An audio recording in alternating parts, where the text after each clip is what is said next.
स्नेहा जल्दीबाजी मत किया करो। मैं तुम्हें सब कुछ धीरे धीरे समझा दूंगा। अगर जल्दीबाजी में गलतियां करोगी तो तुम्हें नौकरी से निकाल दिया जाएगा। मोटा और सांवला सा सुधीर मेरी कुछ ज़्यादा ही मदद कर रहा था। पापा के गुजरने के बाद घर के हालात खराब हो गए थे। मैं उस समय 24 साल की थी। छोटी बहन और छोटे भाई व माँ की जिम्मेदारी मेरे ऊपर आ गई थी। मजबूरन मुझे एक प्राइवेट कंपनी में नौकरी करनी पड़ी। सुधीर मुझ में ज़्यादा ही दिलचस्पी ले रहा था। सच पूछो तो मुझे उसकी शक्ल भी पसंद नहीं थी।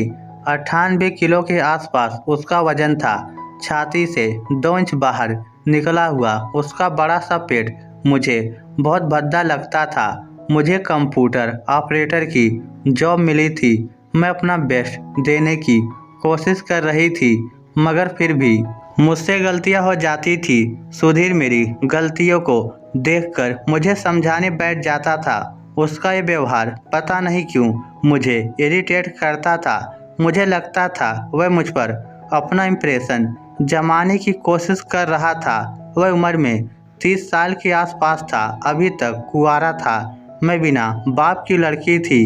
शायद इसलिए वह मेरा गार्जियन बनने की कोशिश कर रहा था। ऑफिस में और भी 20 के आसपास कर्मचारी थे। सब अपने काम से काम रखते थे, मगर वह तो पूरी तरह मेरी रखवाली भी कर रहा था। मैं किसके साथ ऑफिस आती हूँ, किसके साथ वापस जाती हूँ, उसमें भी अपनी टांग अड़ा रहा था। एक दिन ऑफिस के एक कर्मचारी राजीव के लिफ्ट देने पर मैं उसकी बाइक पर बैठकर ऑफिस आ गई।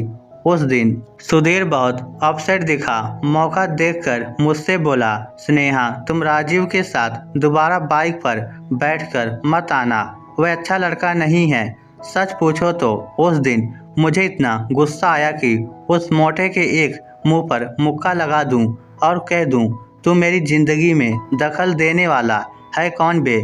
मैं क्या करती हूँ क्या नहीं करती हूँ, तू क्यों दाल भात में मुसलचंद बन रहा है?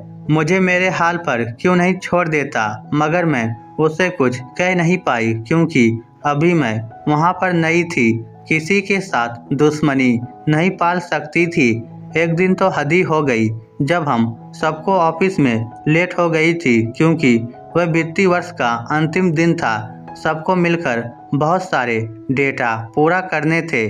काम करते करते रात के 9 बज चुके थे।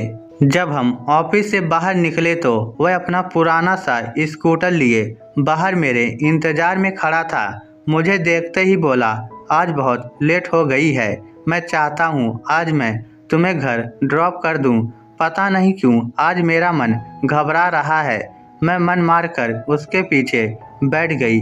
मेरा दिल तो ऑफिस के किसी हैंडसम बंदे के पीछे बैठकर जाने का था, मगर उस मोटे ने किसी और को मुझे लिफ्ट देने का मौका ही नहीं दिया था। मैं उसके पीछे बैठकर चल पड़ी। मेरा घर शहर के बाहर की तरफ था। मेरा एड्रेस वह पहले से जानता था, क्योंकि एक दिन मैंने भाई के जन्मदिन पर स्टाफ के सभी सदस्यों को इनवाइट किया था, तब वह भी मेरे घर आया था। अभी हम मेरे घर से 1 किलोमीटर की दूरी पर थे। एक सुनसान रास्ते पर कुछ शराबी बैठे हुए थे। रास्ते के बीच में उनकी बाइक खड़ी हुई थी और वह 4-5 बंदे रास्ते के बीच में ही मंडली बनाकर पेग लगा रहे थे।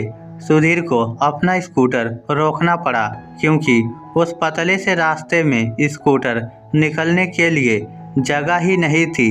उन बेवड़ों ने पूरे रास्तों को रोक के बाइक खड़ी कर कर रखी थी। सुधीर बोला, बाइक हटाकर रास्ता दो।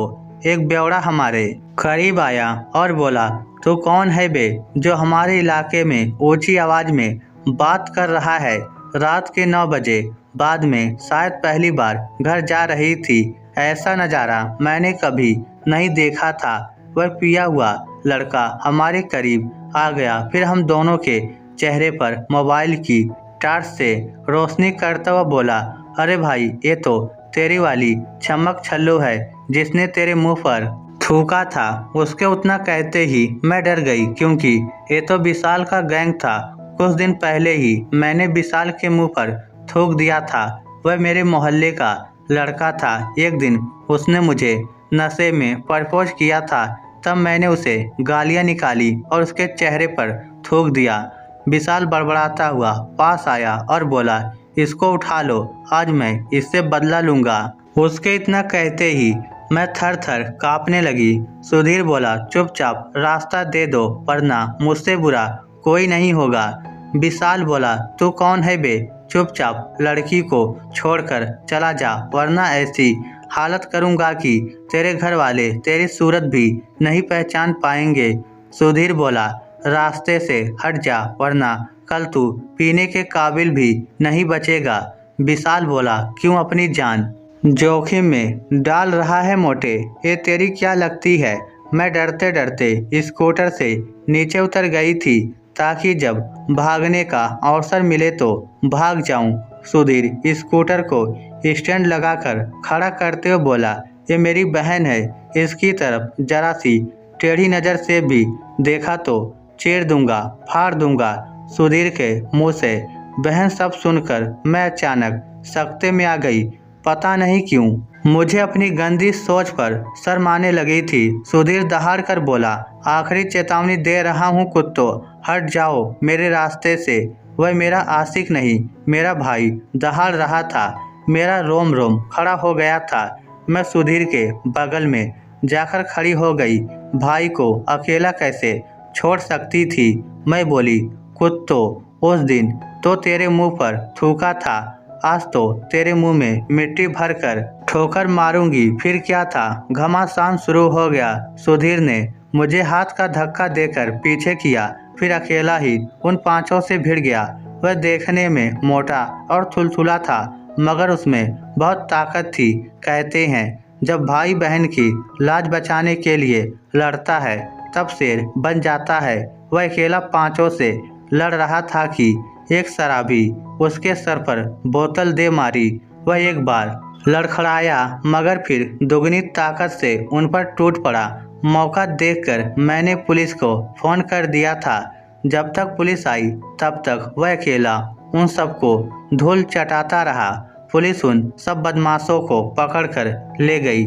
उसके सिर में चोट लगी थी, फिर भी उसने मुझे घर तक छोड़ा। घर पर पहुंचने पर मैंने उसके जख्मों की पट्टी की, फिर उसे खाना खिलाकर ही घर भेजा। मुझे बाद में पता चला सुधीर की एक बहन थी, मगर वह 20 साल की उम्र में बीमारी से चल बसी थी। उसके बाद वह हर लड़की को अपनी बहन को तलाश करता है। उसके दिल के खाली कोने में एक जगह खाली पड़ी थी। मैं बहुत खुश नसीब हूँ जो वह जगह मुझे मिल गई।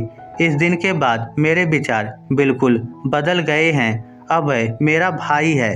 मैंने खुद को उसके भरोसे छोड़ दिया है। जैसा वह कहता है मैं वैसा ही करती हूँ। अब मुझे वह बिल्कुल भी बुरा नहीं लगता। मैं उसका हर कहना मानती हूँ।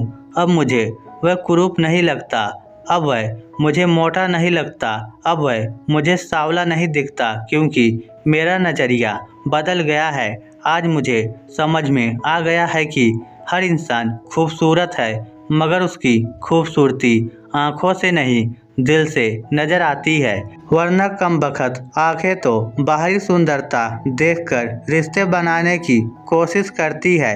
आज मुझे गर्व होता है कि वह मेरा भाई है, ऐसा भाई जो मेरे लिए कुछ भी कर सकता है।